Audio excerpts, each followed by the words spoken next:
Hello আমার মিষ্টি বন্ধুরা, good morning, welcome back to my channel happy TV family. তোমরা সবাই কেমন আছো? আশা করছি সবাই অনেক অনেক ভালো আছো।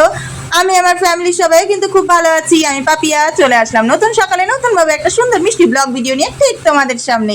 এইদিকে দেখতেই পাচ্ছ সকালের কাজবাজ করতে খুবই ব্যস্ত বন্ধুরা। আজকে এই দেখো বরমাসাকে চা করে নিয়ে দুয়ারে জল দিয়ে বরমাসের সাইকেলের চাকায় জল দিয়ে চলে আসলাম এবার ঘরে। এদিকে বরমাসাই চাটা খেয়ে নিয়ে বেরিয়ে পড়লো কাজে। এদিকে আমি বালতি করে জল নিয়ে চলে এসেছি। ঘরটা মুছ বইতে করে ঘর বাড়ি মোছা হয়ে গেছে, বারান্দাটা মোছা হয়ে গেছে। ওইদিক করে মানে পাশের ঘরে এই বারান্দা মোছা কমপ্লিট। ওইদিকে রান্নাঘরটা শুধু মোছা হয়েছে সকালবেলা। আমার মেয়ে এখনো ঘুমিয়ে কাদা। মেয়েকে এবার ডাকবো, বিছনাটা তুলবো, তুলে নিয়ে এই ঘর একবারে মুছে পরিষ্কার করে বেরিয়ে যাবো। দেখি ডেকে আনো টুনটু টুটু। আমার মেয়ের কত নাম, কৃষ্ণের মতন অষ্টশত নাম, তাই না বুতু? এসো না শোনা, উঠে পড়ো উঠে পড়ো। বাবা, এই হলো ব্যাপার। তো যাই হোক, এবার মেয়েকে তুলবো, তুলে নিয়ে ওকে ব্রাশ নিয়ে পাঠিয়ে দেবো কলপারে। আর বাইরে উঠোনে যা পরিস্থিতি না বন্ধুরা, উঠোনে আর নামতে ইচ্ছা করছে না, এত পরিমাণে কাদা। আর কাদা যেমন তেমন, মানে পা দিলে পা পুরো ডেবে যাচ্ছে, ঘেন্না লাগছে। আর কেঁচো ছি, এত ঘৃণা লাগছে। মানে আমার কলপারে বাইরে না বেরোলেও হয়, যেহেতু আমার ঘরের মধ্যে কল টল রয়েছে, কিন্তু জামা কাপড় কাচা না বাথরুমের মধ্যে আমার ঠিক ভালো লাগে না।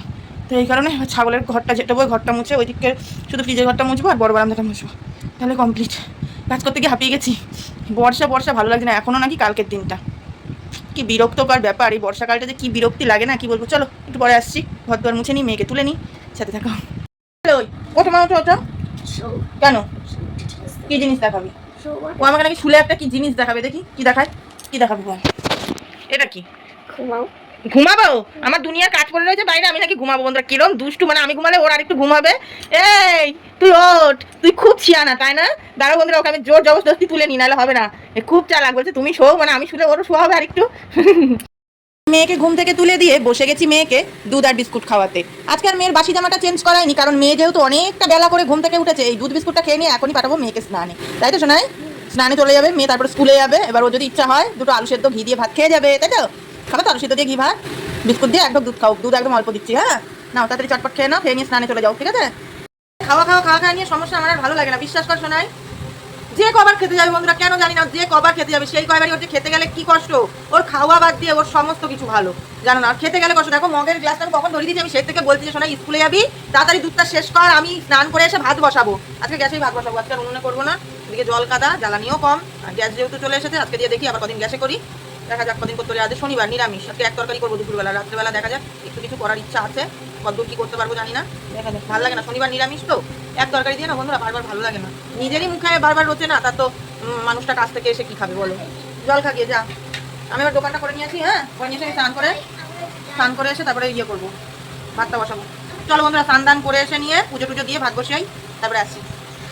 এদিকে রান্না বাড়ি কমপ্লিট করে বসে গেছি মা মেয়ে সকালের ভাত নিয়ে।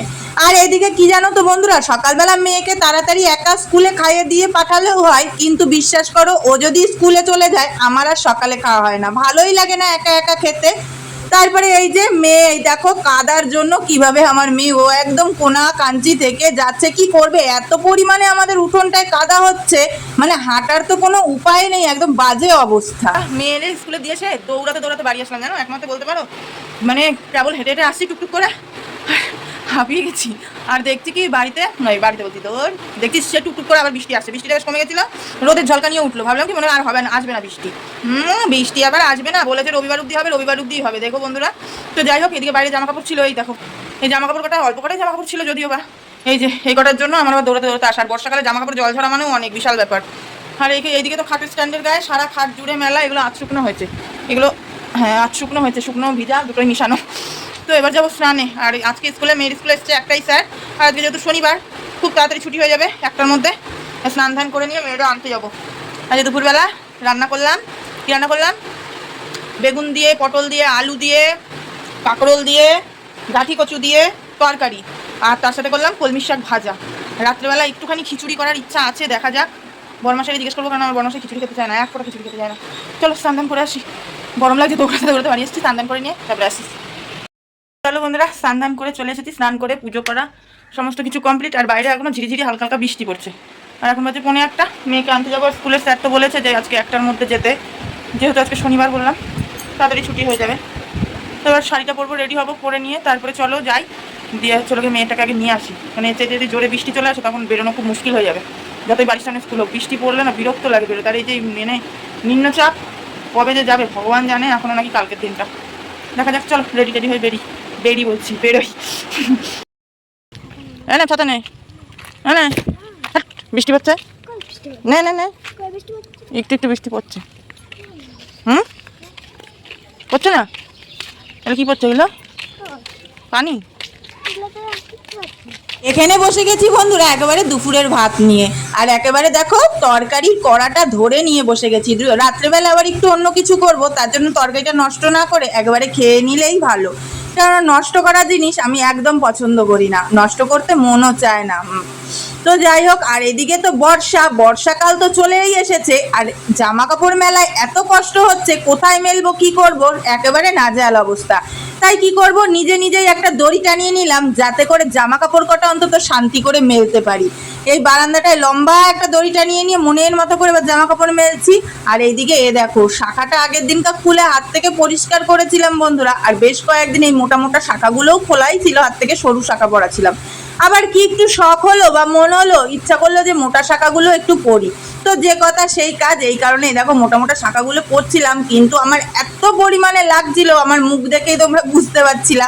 তো এই দেখো বন্ধুরা কেমন লাগছে জানিও অবশ্যই। তারপরে কিন্তু আমি একটুখানি সন্ধে প্রদীপ জেলে নিয়ে একটুখানি পরে পড়েছিলাম, একটু ঘুমিয়ে, চোখটা লেগে এসেছিল, ঘুমানো বলবো না, একটু চোখটা লেগে এসেছিল, খাবলা দেয়া ঘুম যাকে বলে, তো সেরকম। তারপরে উঠে পড়েছি বন্ধুরা, এক সন্ধ্যের পরে সন্ধে জেলে নিয়ে চলে আসলাম মেয়ের দুধ আর আমার কফি নিয়ে।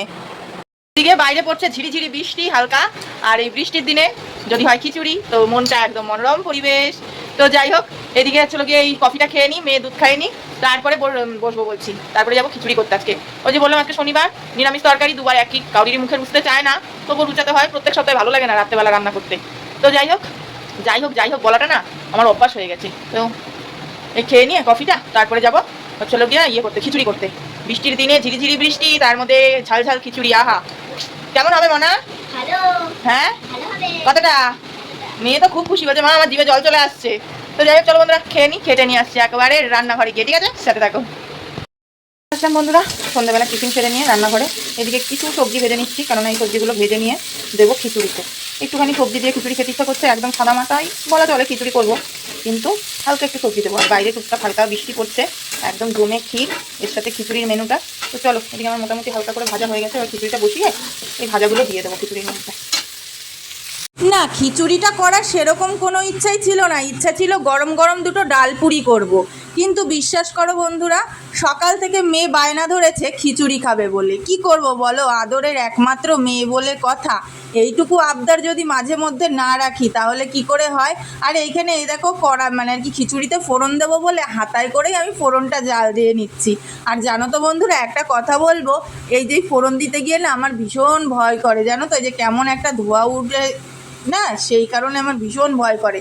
তো যাই হোক, এদিকে আমার ফোড়ন দেওয়া কমপ্লিট, আর তার উপরে একটুখানি ছড়িয়ে দিলাম ঘি, যাতে ঘিয়ের গন্ধটা একদম মমা করে। খিচুড়িটা জানি না করতে গেছিলাম একদম একটু পাতলা করে, কিন্তু একটু ঘন হয়ে গেছে, খেতে কেমন টেস্ট হবে আমার জানা নেই। তো চলো, তো খিচুড়ি রান্না করে আসলাম বন্ধুরা, কিন্তু কি জানো, আর এদিকে এই পিছনে এটা লুকিয়ে রয়েছে কেন। তো যাই হোক, এদিকে খিচুড়ি তো রান্না করে আসলাম, কিন্তু রান্না করে এসে মনটা খারাপ হয়ে গেল। এত সুন্দর বৃষ্টি ওয়েদারে এত সুন্দর করে খিচুড়িটা রাঁধতে গেলাম, কিন্তু ভাবলাম হয়ে গেল ভেবেছি কি সবজি টবজি দিয়ে বেশ একটু পাতলা টাইপের করে করব। ও বাবা একেবারে বেশি হয়ে গেছে। বড়মাসের কথাটা যদি শুনতাম ভালো হতো। বড়মাসে বলছিল কি একদম অল্প চাল নেবা, যেহেতু ডালটা একটু বেশি দেবা, চালটা একদম অল্প নেবা না। চালটা একটু বেশি নিয়েছি, বেশি বুঝেছি, এর জন্য এরকম হয়। বলে না মাঝে মধ্যে বড়দের কথাও শুনতে হয়, নাহলে এরকমভাবে পস্তাতে হয় জানো। তো যাই হোক, এখন বাজে 9:45 জানো বন্ধুরা, এবার মেয়েটারে খাওয়াবো। মেয়েটা খানিকটা হাতের লেখা করেছে, এখনো সম্পূর্ণ হাতের লেখা করতে পারিনি, কিন্তু কালকে পরশু দুদিন তো ছুটি আছে, কালকে আমি আর টাইম পাবো না। কালকে যেহেতু এক জায়গায় যাবো, আমার মনে হয় না কালকে টাইম পাবো বলে পরশু দিনটা হাতের লেখাটা সম্পূর্ণ কমপ্লিট করতে হবে। ঘুম পাচ্ছে, প্রচুর ঘুম পাচ্ছে, কেন কি জানি এত ঘুম পাচ্ছে বলে বোঝাতে পারবো না। চলো খিচুড়িটা নিয়ে আসি, নিয়ে এসে মা মেয়ে খেয়ে নিয়ে একটা ঘুম দিয়ে নি। বরমাসে তো আসবে সেই 11টা 11:30, রাতবেলা মামের আরামসে একটা ঘুম হয়ে যাবে। মানে মেয়ে তো এখন একবারে খেয়ে নিয়ে ঘুমিয়ে পড়বে, উঠবে সেই সকালে একবারে, আর আমি তো আবার ওদের খেতে টেতে দেবো, উঠবো। চলো, এই যে বন্ধুরা আমার খিচুড়ি রাত্রের, এইটা আমি যতটা সুন্দর করতে চেয়েছিলাম বন্ধুরা, আমি একদমই পারলাম না। চেয়েছিলাম একটু পাতলা করে বেশ সুন্দর করে খিচুড়িটা করতে, কিন্তু একদম ঘন হয়ে গেছে। তো যাই হোক, এই যে এদিকে করেছি খিচুড়ি আর আলু ভাজা। তো চলো এবার মা মেয়ে দুজন মিলে খেয়ে দিয়ে নিই, তারপরে আসি। বিষয় যেটা হয়েছে বন্ধুরা, খাওয়া দাওয়া হলো, এবার মেয়ে এদিকে শুয়ে পড়েছে, ঘুমায়নি এখনো, শুয়ে রয়েছে। খাওয়া দাওয়াটা করে নিয়ে যেটা বুঝলাম, মানুষের খাওয়ার পরে একটা মানে বক্তব্য থাকে, খাওয়ার আগে একটা বক্তব্য থাকে। খিচুড়িটা হয়তো দেখতে আমি যেরকম করতে চেয়েছিলাম সেরকম করতে পারিনি 100 শিওর, কিন্তু খেতে কিন্তু খুব টেস্টিফুল হয়েছে। খেয়ে নিয়ে যা বলছিলাম, নিজের হাতের রান্না নিজেই প্রশংসা করছি। কেমন হয়েছে না? খুব টেস্টি। তো যাই হোক, চলো বন্ধুরা, এবার খাওয়া দাওয়া হলো, এবার একটুখানি ঘুম দিয়ে নেবো। বেজে গেল 10:30। মনের মতন করে আর একটা ঘুম দিতে পারবো না, আধ খাবলা ঘুম দিয়ে উঠবো। যাই হোক, একটুখানি চোখ বন্ধ করে না আসলে পারবো না, কারণ যেহেতু আজকে দুপুরবেলা ঘুমাইনি, আর পাচ্ছি না। চলো, এদিকে বরমাসাই যতক্ষণ না আসে ততক্ষণ তো একটু ঘুম মানে চোখটা বন্ধ করে শুতে পারবো, এটাই শরীরের শান্তি। আজকের মতো ব্লগটা এখানে শেষ করছি বন্ধুরা। সবাই অনেক অনেক ভালো থেকো, সুস্থ থেকো, সাবধানে থেকো। দেখা হবে কালকে সকালে নতুন একটা মিষ্টি ব্লগের সঙ্গে। আর আমি তোমাদের পাপিয়া দিদি সবসময় তোমাদের পাশে আছি, ছিলাম, থাকবো। তার জন্য আমাকে একটুখানি সময় দিও। আজকের মতো সবাইকে tata, bye bye, good night. সবাই অনেক অনেক ভালো থেকো, বাই।